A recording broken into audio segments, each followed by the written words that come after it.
May 28th, 2023. Shahbad Dairy area, Delhi. A 16-year-old girl was brutally murdered, stabbed multiple times, and burdened with a concrete slab, left to die. Her body half in the gutter, half on the road. And the worst part is, yes, there is something worse than what happened to her in this scenario, in my opinion at least. All this happened on a fairly busy side alley. There were eyewitnesses. Yes, multiple eyewitnesses. Some just walked past. Some stood for a moment to take it all in. Some barely spared a glance, averting their eyes as if by doing so they were not being a part of it. There were several grown men keeping their distance but curiously watching the scene unfold. What I didn't see though, but was hoping to see, was people rushing to save the victim, doing something, anything to stop what was happening. Horror, outrage, disgust at the brutality. None of them even seemed a least bit interested in helping her in any way. No one made any attempt at all. Not a sound, not a shout, nothing. They just watched this guy plunge the knife into a 16-year-old around 20 times and just kept walking. It was unbelievable. I may not be doing a good job of explaining how horrid the scene was. I honestly could not bring myself to watch him commit the crime. Instead, I focused mainly on the people around. If you didn't know what was happening just a few feet away, one would think it was just an ordinary evening. Victim, 16-year-old Sakshi, had just passed her year 10 exams.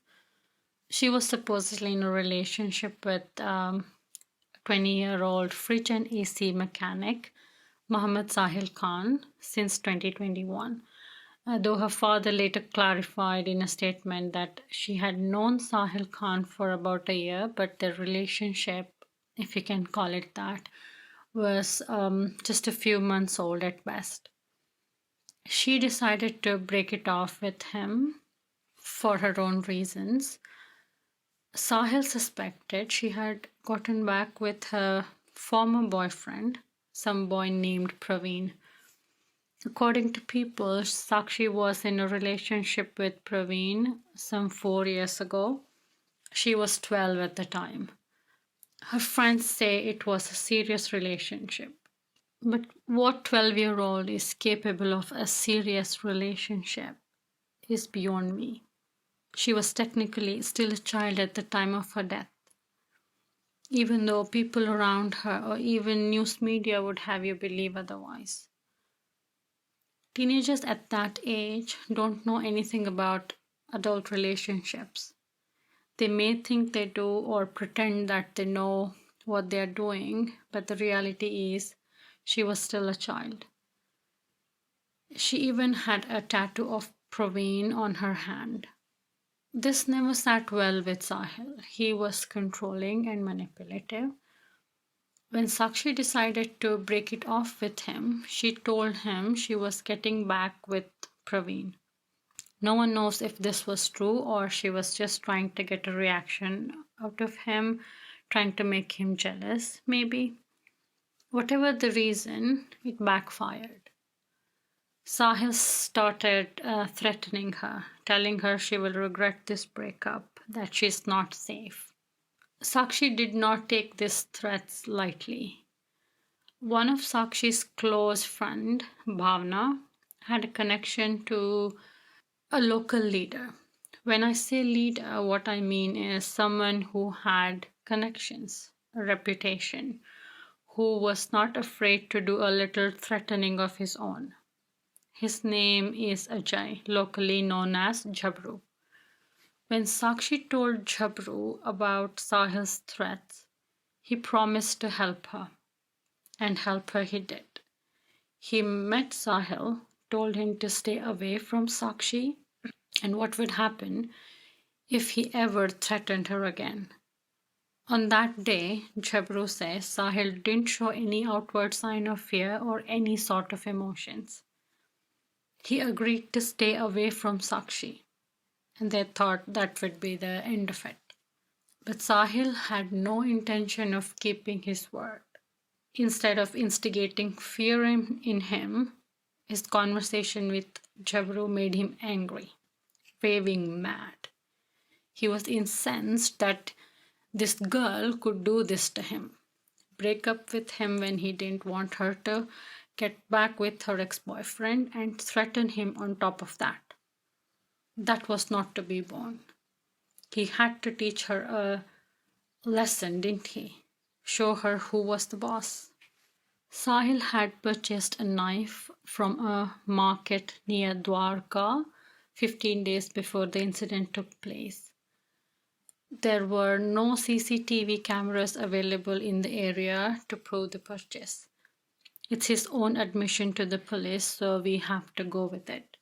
Sakshi was at the time staying with a friend of hers. Her name is Neetu. Neetu's husband was in jail for some crime, according to Sakshi's parents.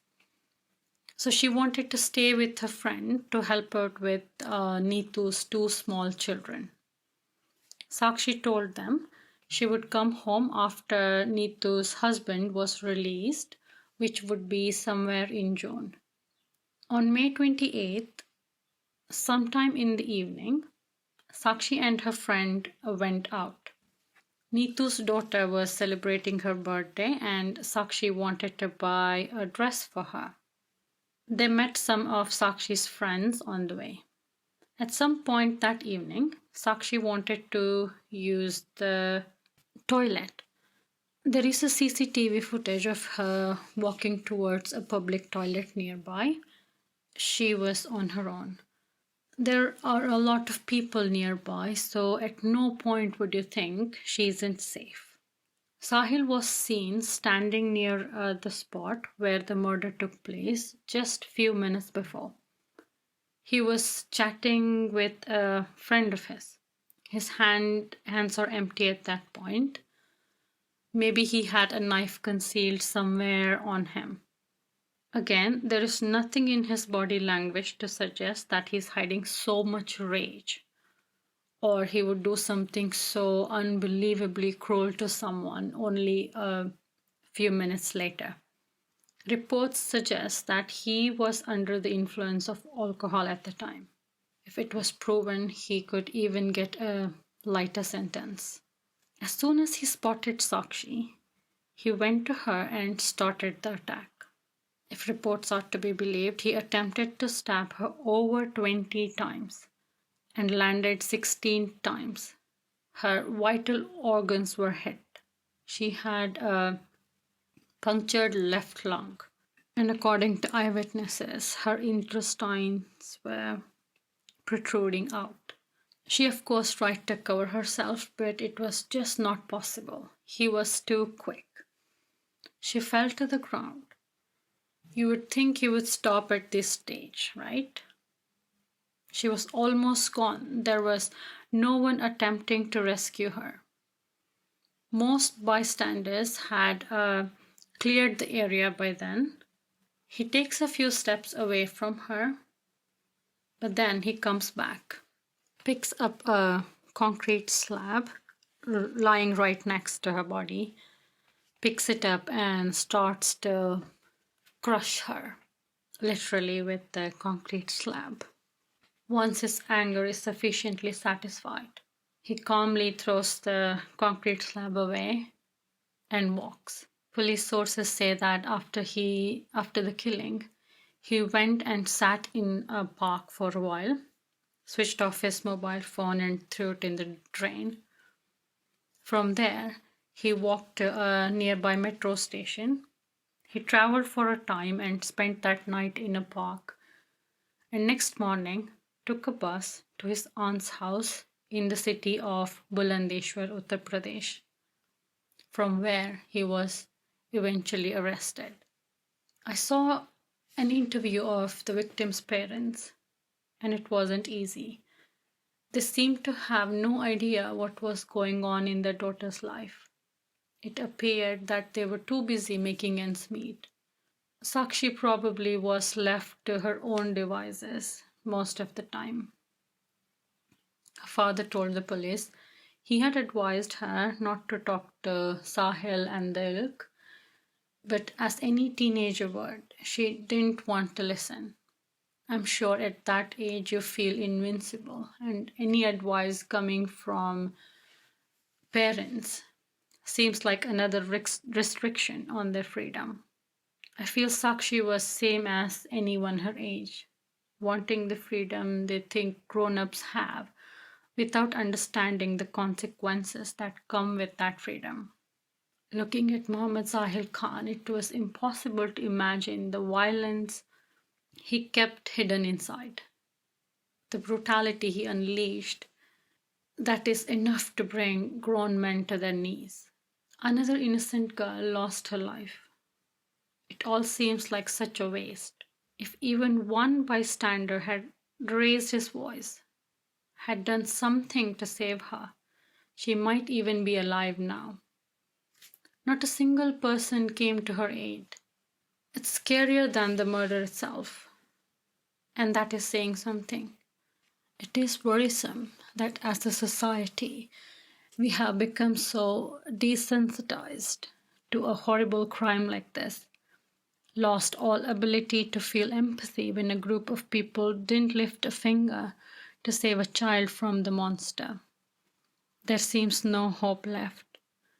I'd like to say this case is one of its kind.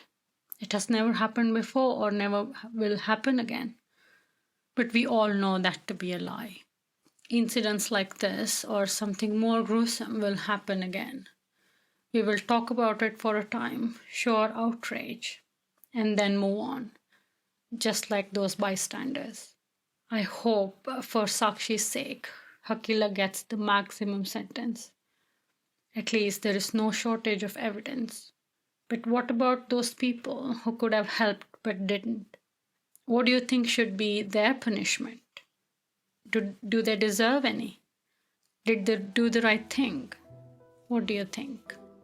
That brings an end to today's episode. Thank you for watching. I'll see you in my next one.